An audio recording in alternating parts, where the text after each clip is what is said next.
Bonjour docteur, Bonjour, monsieur. merci de nous recevoir. C'est 2NA Communication et Services, médias en ligne, jeunes médias gabonais en ligne. Docteur, pouvez-vous vous présenter s'il vous plaît? Merci pour votre chaîne déjà, de s'intéresser à nous et à l'actualité dans l'hôpital.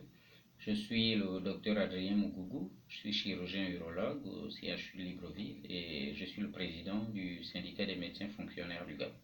Merci docteur. Docteur, ce matin, il y a eu, on va pas dire du tapage, mais il y a eu un mouvement à l'hôpital, un mouvement pour parler des problèmes de l'hôpital dont vous êtes le président des syndicats. Qu'est-ce que vous avez conclu lors de cette AG? Merci, monsieur. Il s'agissait effectivement d'une assemblée générale, extraordinaire du moins, du fait de l'actualité, qui découle de la dernière assemblée générale que nous avons eue il y a un mois, plus exactement le 16 avril dernier, et au sortir de laquelle nous avions décidé de suspendre toutes les prestations CNAMGES dans les structures publiques sur l'ensemble du territoire national. Et puis, il avait été conclu également de déposer un préavis de grève, notamment sur le fait d'une décote de salaire qui avait été décidée par le gouvernement, ou qui avait été projetée par le gouvernement. Et donc, après un mois de discussion avec le gouvernement et tous ses démembrements, à savoir la direction générale de la CNAMGES et les directions générales des hôpitaux, sous la houlette de Madame Lideta, il était bon que nous nous revenions vers notre base, mettre à leur disposition les propositions qui nous ont été faites pour qu'ensemble nous décidions de la conduite à tenir future. Et qu'est-ce qui a été décidé, docteur? Ce qui a été décidé après analyse, d'abord il faut revenir sur le fait que la proposition qui nous a été faite par la CNAMGES, c'est qu'il soit au moins régularisé le paiement du premier trimestre 2019 dans les trois principaux CHU déjà. Nous avons obtenu un règlement d'à peu près 750 millions pour le CHUL, 300 millions pour le CHU de mère-enfant et puis 200 millions pour le CHU d'Ovendo. Ensuite, dans l'ensemble, nous avons obtenu un paiement régulier, une promesse de paiement régulier mensuel des différentes structures sanitaires, avec un montant minimum pour le CHU de Libreville de 200 millions, pour les deux autres CHU de 100 millions et de 50 millions pour les différents centres hospitaliers régionaux. Mais surtout, reste éventuellement, il y a eu une possibilité qu'il fluctue vers le haut en fonction des différentes prestations dans chaque hôpital. Donc au regard de cela, et bien évidemment avec un contrôle trimestriel, tous les 3 mois, tous les acteurs devraient se retrouver pour faire le point de ce qu'il y a eu comme règlement par la CRAMGES tout au long des 3 mois. Et donc, au regard de ces avancées, l'Assemblée générale a décidé de reprendre ses prestations à partir du lundi prochain.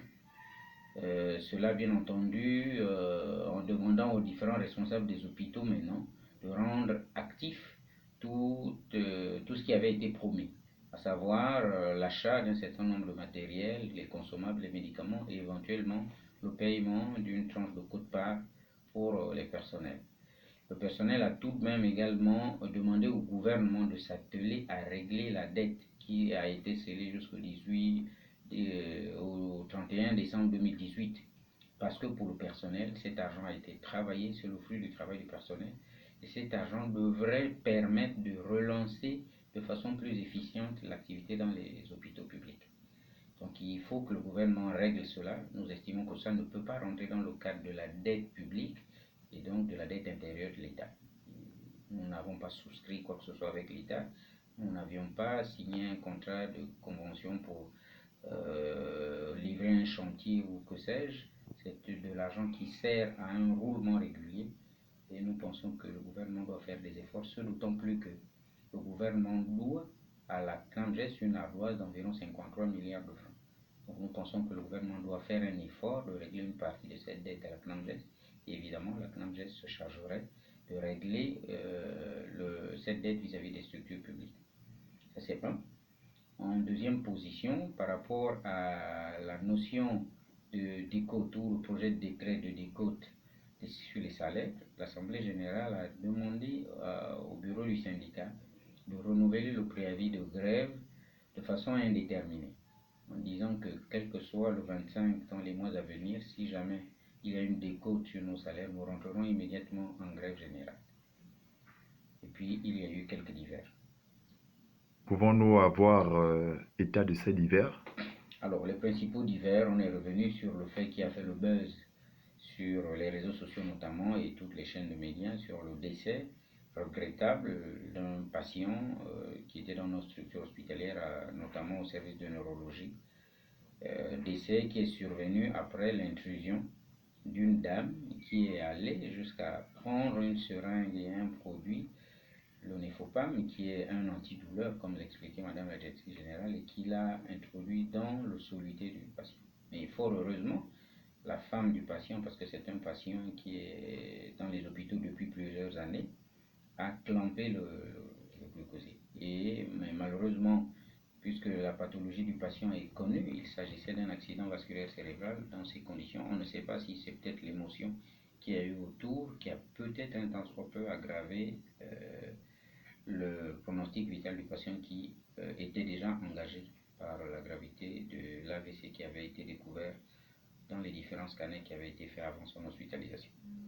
Et puis nous avons également effleuré l'idée des personnels de l'ancien CHU d'Angongé qui sont toujours pas affectés, et ce malgré la demande aussi qu'il y a dans les hôpitaux, notamment au CHUL ici. Il y a une demande en sage-femme, une demande en technicien supérieur d'anesthésie, une demande même en personnel infirmier.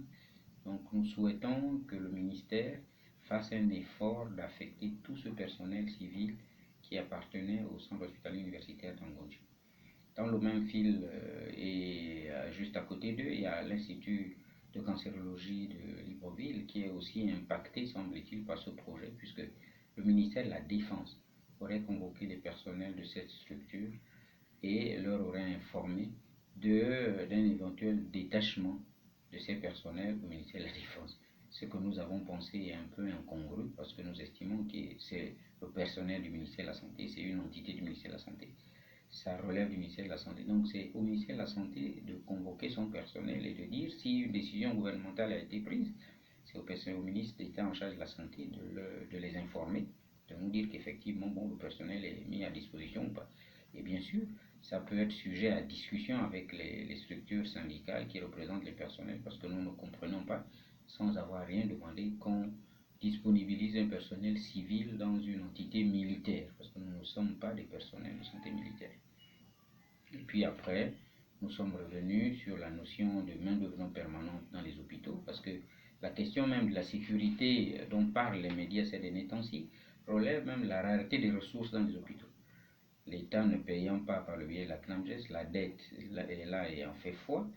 Les hôpitaux n'étaient même plus capables de payer le SGS, le service de sécurité suffisamment spécialisé, qui assurait la sécurité dans les hôpitaux. Nous avons été obligés de recruter quelques personnels intégrés dans la main-d'œuvre non permanente pour assurer un tant soit peu la sécurité aux malades. Mais nous avons réaffirmé notre soutien à la famille et éventuellement rassurer les patients quant au fait que nous allons redoubler de vigilance déjà au niveau du personnel médical et paramédical pour que ce genre de fait ne survienne plus dans nos hôpitaux. Et en conclusion, nous avons rassuré donc non seulement les patients par rapport à notre coup de gueule face à la CNAMGES, mais nous interpellons encore le gouvernement sur le fait que nous, personnel de santé, nous voulons que du bien de notre structure sanitaire et éventuellement nous nous rendons disponibles pour apporter nos soins aux malades. Mais il ne faut pas que le gouvernement tue l'hôpital, car ne pas payer les prestations des malades qui font partie, les prestations des hôpitaux qui font partie des entrées propres qui devraient nous permettre de nous approvisionner en médicaments, en consommables et autres, c'est asphyxier l'hôpital. Et c'est là notre interpellation. Notre coup de gueule doit être une interpellation vis-à-vis des autorités, vis-à-vis du gouvernement pour qu'ils ne tuent pas l'hôpital. Donc, s'il y a des fonds qui sont destinés par le biais de la CNAMGES à maintenir l'hôpital à un certain niveau, il faut que ça soit régulièrement payé. Donc c'est un peu sur ça que notre Assemblée générale a pris fin. Merci docteur, c'est un plaisir de vous avoir. Bon vent dans votre bataille. Merci à vous et également bienvenue dans la sphère médiatique nationale et bon vent également à votre média. Merci.